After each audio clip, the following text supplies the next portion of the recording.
I never thought in a million years that I would have a midlife crisis. And I don't mean buy a red Porsche or get a girlfriend. And I'm not just saying that because my beautiful wife is here. I didn't expect to have a midlife crisis because I'm a pretty normal person. I have a college degree. I increasingly got my life together after living in New York. I went and got an MBA. I had a steady job first with a startup that was later acquired by a bank. I worked in that for 5+ years, which when you hear more about my background in a moment, you'll understand is pretty rock solid.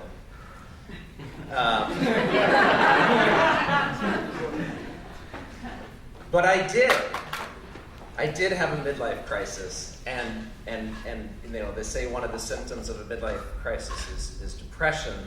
And one thing happened to me in particular, probably a year and a half. I couldn't get out of bed. Now, I physically probably could get out of bed, but I felt like I couldn't get out of bed. And the night before, I thought I was dying. I literally woke up in the middle of the night, and I felt like my spirit was leaving my body. I felt like somehow this energy in my chest was flowing up, out through my head and out into the room, and I felt like I was sort of disembodied from my body, and it was terrifying. Now, in retrospect, I think it was just a glorified panic attack. But still, there was a fucking problem. There was something wrong. I had to call in the next day to work, and I think that's not standard table conversation. You can't just call in and explain to the guy you work for that you had a sort of an outer body existential experience and you don't feel like you can come into work.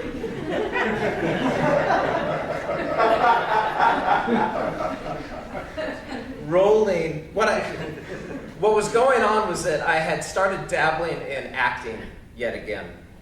Again, I'll get into the genesis of that. But I had...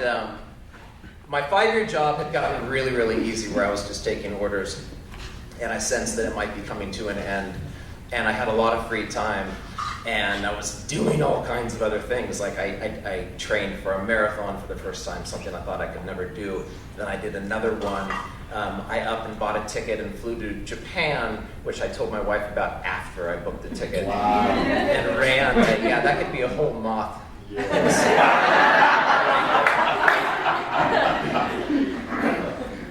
And so on and so forth. I did a half Ironman. A lot of things going on. Rolling back, so a few months before I had contacted some commercial agents I had worked with, and I'd had a little bit of success. And I thought, I'm in my mid-40s now, and according to the national average, I'm beyond halfway through the midpoint of life. I think I'm probably not quite that, but you could, that's the feeling that is inside of me at this point. And I've been flown to Pittsburgh to shoot this commercial, and I did another commercial down in Red Hook, and I did another one where I had to skip the day's work. I called in sick, and I got to, make thousands of dollars to hang around with really fun, interesting people, have my picture taken. I thought, this is wonderful.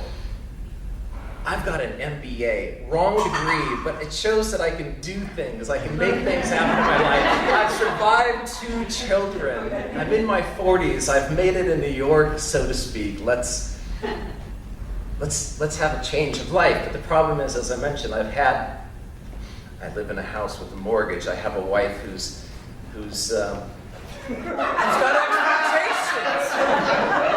Don't worry, honey. You feature positivity in the story.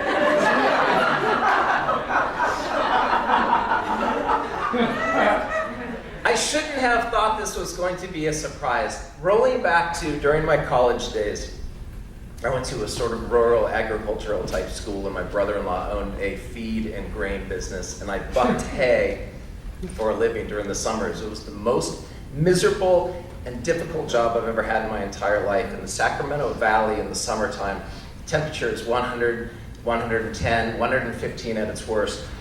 And I was out there wearing jeans and boots and 2 layers of shirts and gloves, and I had hay hooks, and I loaded 5 tons of hay from a field that was baled onto a truck.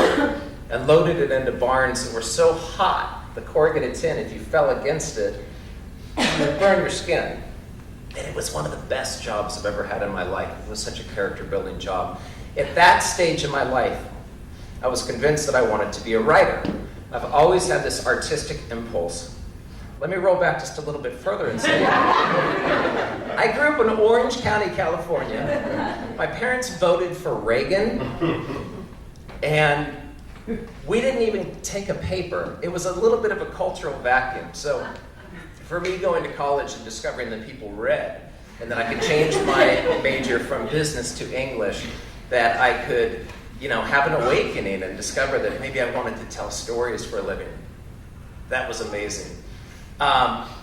Skipping forward a few years, one of my buddies who's still an artist, he's a photographer, he turned me on to this Greyhound bus ticket that's $600. And as long as you keep going east before you turn back west, you can just keep going on this ticket. And so I did that. This was research for my writing life and my artistic pursuit. And at one point, I got to New York City, and I was just zapped. I was zapped by the energy. I remember going down, I think it was 9th Avenue, and just seeing all the energy and the excitement, and just knowing that I had to come here. A few years later, a couple things happened. One is that I was living in yet another town outside of where I grew up, because I had bounced around. I'd gone up to Chico, where I went to college after leaving home in Orange County. I had lived in Oregon for a while, which is where I departed after to do that bus trip. And I had lived in Ketchum or Sun Valley, Idaho, which is kind of a ski bumming town. And I was probably the most highly educated dishwasher in this restaurant there for a while. And while living in Ketchum, the J. Crew people from the catalog had come into town and spotted me in a cafe and invited me to be in their catalog. This was amazing because I was making dish pig wages, and then I suddenly was, got like thousands of dollars to go up and meet these really interesting people from New York City. So again, I'm kind of getting zapped by this, like New York City is calling me. And it opened my eyes to this possibility. It was the first taste of acting, even though it wasn't acting, but it was like in this vague reptilian place in my mind, I was combining the idea of doing something on camera and storytelling. And then, my love, I met you. And that was in San Francisco. And we had, I was helping her study GRE words. And I was pretty well read, so I could actually help her with her studying for getting into grad school. And we were early enough in the relationship to be cautious, but deep enough into the relationship to talk about where I might join her when she gets into grad school. And New York City was a place that I was willing to go, or I would stay in San Francisco. She got into Columbia, so I came to New York 6 months after she did, and she was in school, which worked out. At least it did for me.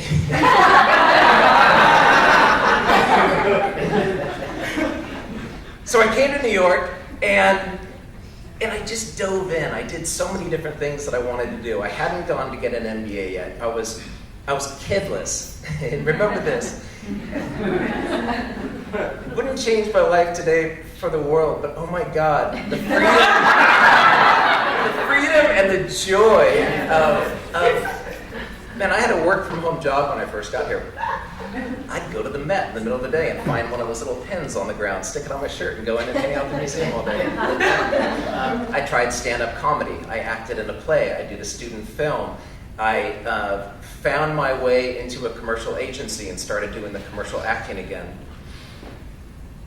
Then, when I was pretty serious about pursuing acting, I was also pretty serious about my future wife, and we have some mutual goals that still remain the same despite some moves that I've made in this last year and a half. Family, ability to travel, to live a life that that enables us some flexibility and for the children really to live a family type of life. I made a deal, young, not knowing, not that I regret it, but it was a challenging decision to make. I agreed that if I wasn't making a certain amount of money, that I would go to grad school, get my MBA, and leave acting. And acting is a brutal business, and it wasn't making the money that I needed. So I did that, and I went, and I got the MBA, and I got the job. I got the job that I was with for 5 years, and we had 2 children. And God, we were blessed. We wound up in a house that was blown out with squatters and broken windows.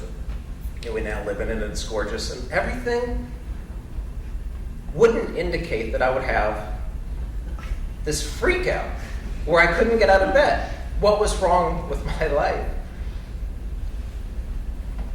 But I think as I was writing this, I was trying to explain something. I was trying to find something to encapsulate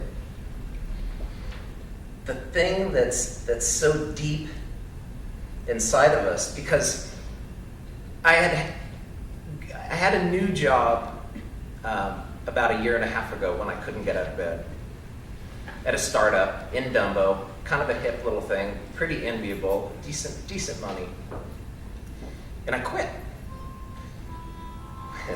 Perfect timing. There was a salt lick at a creek in Chico where I went to school that was literally broken open from seawater that was there back when the middle of California was covered with ocean. I think it was 250 million years ago or something.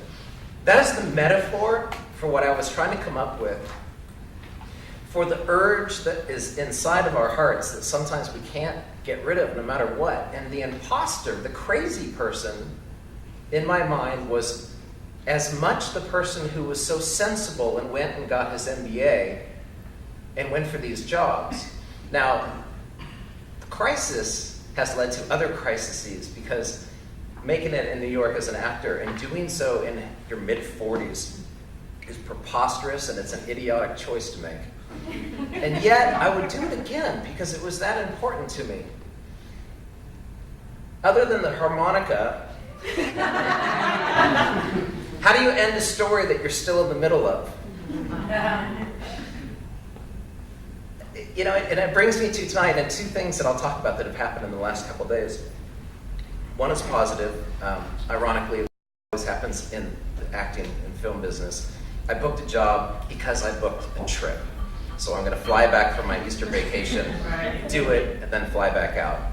The other thing is that a scene partner that I worked with just recently, who I got really close with in a short period of time, had some sort of bizarre brain hemorrhage about 6 weeks ago, and she's now no longer with us. And my acting class, we had a sort of a impromptu wake, and it was just tears everywhere. And she had an experience that she told me about where she nearly died. And that's when she quit her corporate job and decided to go into acting. And I just, as sad as it is to lose someone, I want to be like that. So this story isn't over, because Jesus Christ, there's a lot of work to be done. And thank God for my wife for sticking with me.